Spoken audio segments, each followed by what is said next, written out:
4 wins on the bounce. Because of your early kickoff, a win can actually take your joint fourth for a while on Saturday. Just how pleasing is that, considering the September you had? Yeah, I think it's one where we just got to concentrate after the international break. But for us, really, the concentration was based around, what we and the process really of getting the results, as opposed to just the results themselves. So for us, it's just keeping our eye on the ball and just making sure that we're focused on how we're performing. And I don't think we're quite at the heights yet, but certainly what we're showing and what we've regained is that winning mentality and that spirit and that commitment. And then we're seeing in spells the quality of our game, and obviously it's still very early on in the season, and we'll see that hopefully returning over the course of the season. But no, gradually getting back towards our level. But importantly, and as I said, I'm honest enough to look at it and think we're not playing quite to the level that we would want to be. But it's such a long season, but we're returning to that. And that's a great indicator with the players, their spirit. And as I said, the mentality that even when you're not quite at your best, you can get victories. So yeah, we just continue on that path, hopefully. Brendan, was there a point, is there any insight you can give us? Was there a point ahead of that run which you can point to where it might have turned around? Something happened which gave you a change of direction? No, we just said before, Chris, and the international break came at a good point for us, assessing after 7 games. And the point really was when we played away at Crystal Palace. What we'd made up until that point, lots of changes because we're in Europe and we're playing in European football. We've made lots of changes in that early part of the season.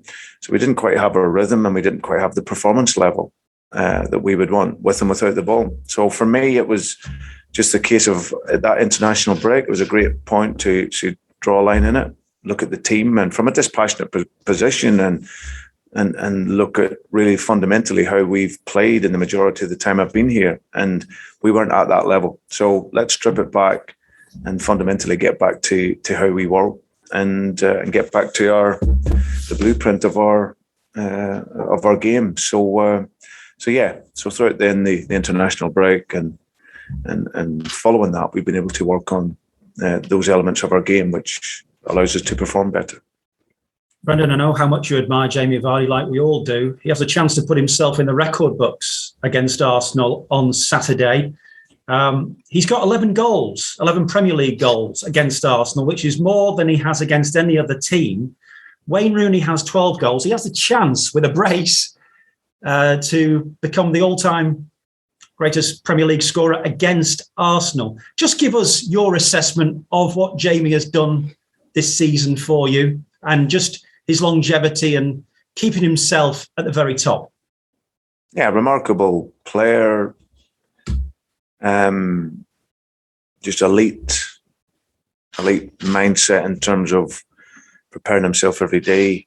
He knows the stage of the career he's at, and just seeing that humility that he has and wanting to keep running and keep working. And of course, we have to manage that. That's what we've tried to do, put him in the best position when he gets to the Premier League, that he's in a position to score and play with how he plays. And when he's at that energy and when he's fighting and running and working, there's not too many better. So now, until this point in his life, he's had a remarkable career. When you think of when he turned professional, he's still a really, really important catalyst for this club. A great reference for a lot of the players and the younger players in particular. And yeah, he's still, lots of hunger in there, which is what you'd want. Can you just give me your assessment of Arsenal? They've been on a good run lately as well, and how much you rate the job that Mikel Arteta has been doing, because of course he came under a bit of pressure early in this season and he's managed to turn it around. I'm sure you'll hope that form is suspended for a while at the weekend, but your assessment on Arsenal's strengths and also Arteta. Yeah, no, it's when you go into the elite, those what would be deemed elite clubs where there's that spotlight is on you, and especially for Mikel going in and his first job, I think he's done really, really well. It's not always easy. obviously this season there's no European football, so he can get his coaching into the players. Difficult at the beginning of the season because some players were out. But once the window closed and they could get the players in that they wanted, and then he and his staff get the chance to work with them, then you just seen that stability in the team. And with their coaching and with the level of players that they have, then they've been able to produce some really, really good results. So I think he's done a fantastic job, and he will be learning all the time about the players and that consistency. I think he's done really well.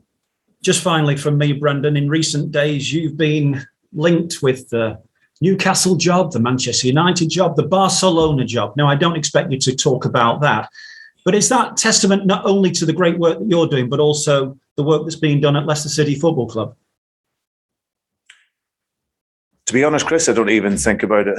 That's the brutal honesty. It's, I'm sure the supporters and people in general will be tired looking at it. If you're at Leicester, there's always a link. There's always an association. But like I say, my focus is always here with Leicester.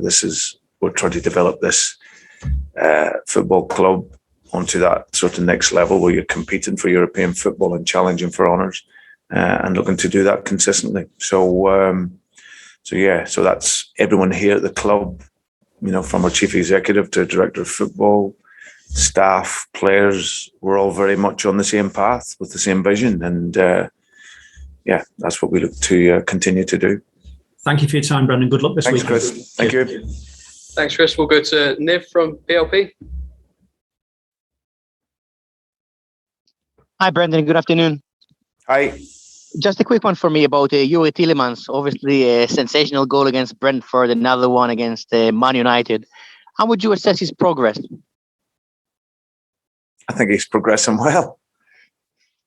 I think he's doing very well. Obviously, he came in here January 2019, and he's progressed and established himself as one of Europe's top midfield players and in the most competitive league in the world. So, I've always said with Yuri, he's only going to get better. That's the beauty of him. He's an incredible professional. He just mindset is to play and work at the very highest level, and that's what he's doing. So he's progressing, and that's what you want to see in your players. The last one for me, obviously, in terms of Arsenal, we can see a great improvement in the last few months under Mikel Arteta. Which threats do you think Arsenal can present you tomorrow? I think the front four can give you, a big problem, especially in the counter attack. So Aubameyang, his movement and will to want to go in and score. Lacazette's been playing in behind, so he's a natural finisher, and he links the game really well. And then the two young guys on the sides, Smith Rowe, I'm a huge fan of. The freedom he plays with, the quality, his running ability, how he travels with the ball. He's a big talent. And Zach on the other side as well. Young guys that have come through the system. They understand what it takes to play for Arsenal, and they reveal that every time they play by giving everything. You add to that, Kieran on the left side, he's got great running power, great mental strength as a player. So they've got a lot of really talented players. Thank you, Brendan. Pleasure. Okay, Jason from TalkSport. Cheers, Johnny. Afternoon, Brendan. Hope you're well. Hi, Jason. Just want to ask you about a couple of individual players, if I may. Daniel Amati, someone who's not always necessarily been a first-choice starter under yourself or maybe even previous managers, but someone who's performed well recently as part of that back three. Fans even chanting his name at Brentford on Sunday. Now, he's someone we rarely hear from either, but how would you assess his performances of late, and what's he actually like as a person? Well, from a professional perspective, he's been outstanding. Probably, obviously, been out for a period of time with an injury, and obviously, when I come into the club, that's how it was for him. He'd been out for a period of time, and then, of course, the system maybe didn't allow him to come in. But certainly, when you play with a back three, he's a player that can fit into that. And every time he's played, he's never let us down. Because he's played as a midfield player, he's played as a fullback. You need your outside centre halves to be able to have no doubt that they can step in and press the game and be aggressive. And he's got all of that. He defends the box really well. And then with the ball, he has a real sufficient level of comfort where he can pass it. So I've been absolutely delighted with him. He's played in some great performances that we've had, some big wins. And for Daniel, it's just that consistency and to keep playing at the level. As a man, he's a good man. He wants to train every day. He loves his football. He likes to have a bit of fun in there as well. But he's always focused. He never has a lazy day in his training. He wants to work. Very focused in the training, and absolutely delighted. And that's how we've always worked. Some players that can come in and play well, and he's come in and thankfully played at a really consistent level. And it's great to hear the supporters recognise that. Another player who played midweek, of course, was Harvey Barnes. Now, how's he reacted to his role in recent weeks? Not started too many, has to come off the bench maybe in those Premier League games. Obviously difficult to get him into the system you're playing, maybe in the Premier League at the moment. How's he been with his role, like in the last few weeks on that bench? Yeah, listen, every footballer wants to play, and that's what you want. I spoke to Harvey leading into the game in midweek, and he understands fully where he's at. He understands the team's doing well, but he also understands that I'm very much about the whole squad, that he's going to contribute, and but he's got to keep proving a point. You don't just hand positions to players; they have to earn it. And you've seen him and Addy, likewise. They're both very talented players that play on the sides, but they've shown that they can play on the inside and work very well. So for us, with the number of games that we have, Jason, throughout the season, it's always going to be about the squad. There's not going to be too many games where you're playing the consecutive teams. You're going to have to make one or two changes. And as a player, you have to be ready. And that's what you can control, your mentality, your physical preparation, how you train, how you work. What you can control is what teams the managers pick and the tactics that they pick. And that's where he's at. So he's in a good place. He's ready. He's working. And if he needs to play or come off the bench, he's ready. And you've seen that during the midweek with a fantastic goal he scored. You mentioned, final one from me, you mentioned the front four with Arsenal there just a moment ago, but how do you view them as a team? Not the size of the club, because I think we all know about the Big Six, or so-called Big Six, compared to maybe some of the other clubs in the Premier League. But how do you see them as a team under Mikel Arteta? Do you see them on a similar level to yourself, or maybe even differently now? No, I don't. Listen, I think for us, there's always an expectation. Arsenal are one of the elite clubs, one of the big clubs in this country and throughout Europe. So there's an expectation for Arsenal to be at the very top of this division. For us, we're one of those teams that look at the challenge that and disrupt that. So. But for us, we always try to be competitive. They're a fantastic club. Mikel's done a terrific job in there, and shown his qualities. Whenever they've had any little bumps along the road, he's been able to turn it around and get them back on track again. And that's always a sign of a good manager, I think. So, but for us, we measure just on ourselves. We're about demanding from each other to improve, develop. And like I say, continue to challenge the league and those teams that are supposedly at the top of the league. Thanks. All the best for tomorrow. Cheers. Thanks, Jason. Thank you. Okay, we'll go to Owen from Radio Leicester. Hi, Brendan. Hope you're okay. Hey, on. I did miss the first question. Apologies. So I just wanted to double check about Jamie Vardy's knee first and foremost. I know you said that you brought him off at half time against Brentford because of that sort of as a precaution. But how is he and his knee ahead of this one, Brendan? Yeah, he's okay. Only trained the last couple of days, so he's fine. Perfect. Earlier on, you said that Youri Tielemans can only get better, and I wonder from your coaching perspective what his ceiling might be. How much better could Yuri Tillemans get, and what sort of names, I suppose, might he be spoken about in the same bracket of in the next few years? No, I just think it's even more experience, even more games.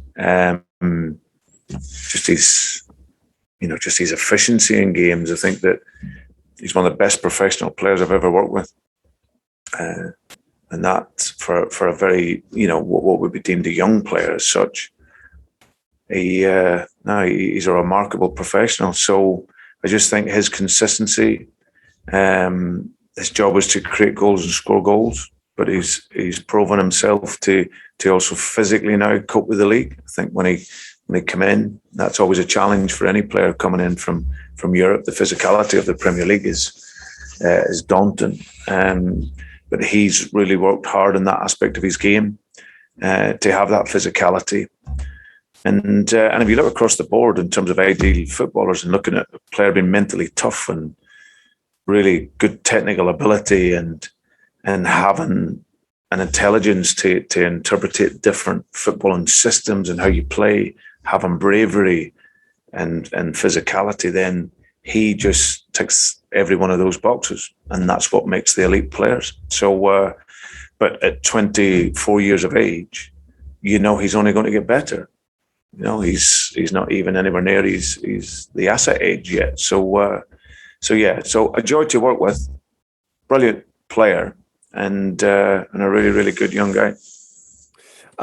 4 wins on the bounce now, Brendan, and you said to me before about winning after winning being a really important part of the Premier League. But with that in mind, how important is momentum right now, I suppose, in the Leicester camp for continuing to taking your season forward and winning after winning and continuing that almost role that you're on at the moment?